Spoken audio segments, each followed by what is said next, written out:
Good afternoon, everybody. My name's Sandra, and I'm here to share with you some of my experience of making bobbin lace.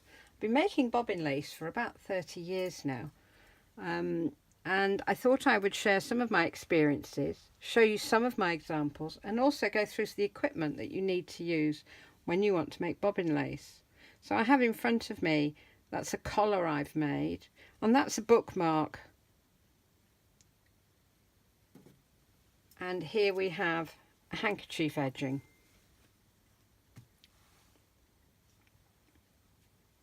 And if we go into the handkerchief edging, you can see the detail of the stitches that we've got on there. Also here I have got a cross that I've made.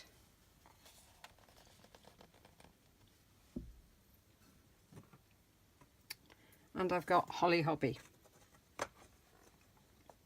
So those are some of the things I've made in my 35 years. They're about the only things I've got left. I give most of my lace away. Okay, let's look at some different lace pillows now that we use. This is called a cookie pillow, and it's domed. It's circular. It's usually made of polystyrene. Doesn't usually have a block back with it.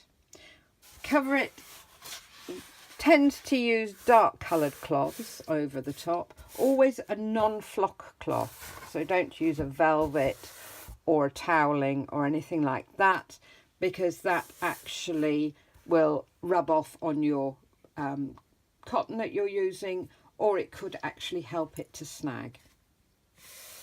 So that's the little cookie pillow.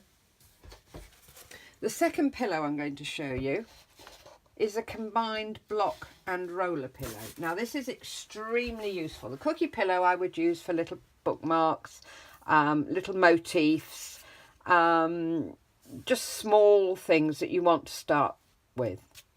Then you move on to a block pillow. And this has, this particular one has a wooden base, so it's nice and sturdy. Again, it's made of polystyrene or extruded foam of some sort, and then you've got two blocks that slot in, so you can work down your lid. This is for corners, work with corners, so you work down, you push them up as you're going,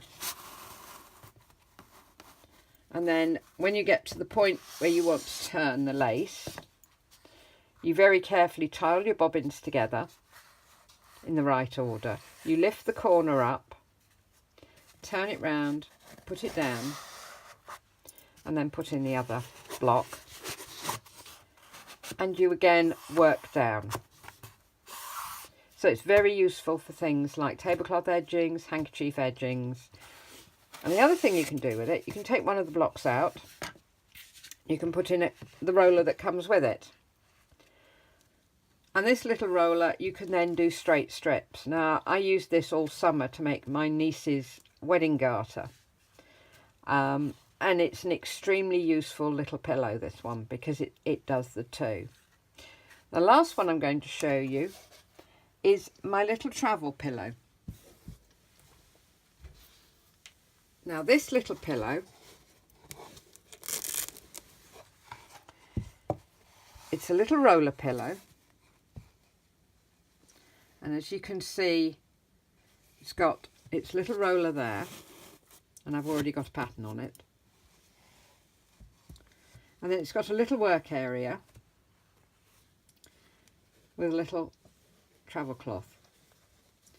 Now, I wouldn't use anything more than about 20 pairs of bobbins with this particular pillow, but it's great for small motifs like we have here. So those are the three pillows I'm going to show you this morning. You can get lots of different sorts of pillows.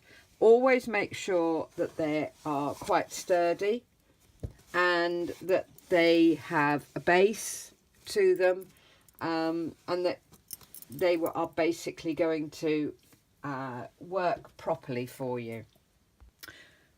Right, at the beginning we looked at some lace that I've made. Let's look at the lace again, or different pieces, and just look at what the pattern actually looks like. So that's a handkerchief edging, which I've turned into a mat. It's made of linen with a gimp. And let's look at the pattern. So if I lay that with that, you can see that that is a trail. That's what honeycomb looks like. These are the fans that go down here, and this black line all the way round is the gimp. So that's looking at that one. Let's look at another one here. This is the handkerchief edging I showed you at the beginning. As you can see, it's a lot finer, and this is the pattern. Let's show you the corner piece.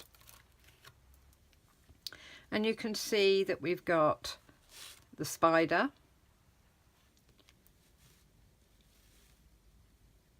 we've got the honeycomb again, we've got the fan, and we've got the ground. And this is the corner across here. So that's where we pick it up, turn it round and start again. That's that one. Please excuse the dogs, they've heard my voice. Okay, the last one, I showed you that lovely bookmark earlier on, and this is the pattern that came, that I got. And it actually was a pattern submitted, I think it was submitted to the Lace Guild by Mrs. Babs Reedy. Now I started this many years ago, but this is the explanation that you get with it. So you've got Brabant ground, half stitch pin, half stitch twist. You've got cloth stitch and twist ground. You've got cloth stitch, tulip and leaves. And you've got a pin foot edge. Okay, so if we now look at the bookmark next to its pattern, that's your Brabant ground.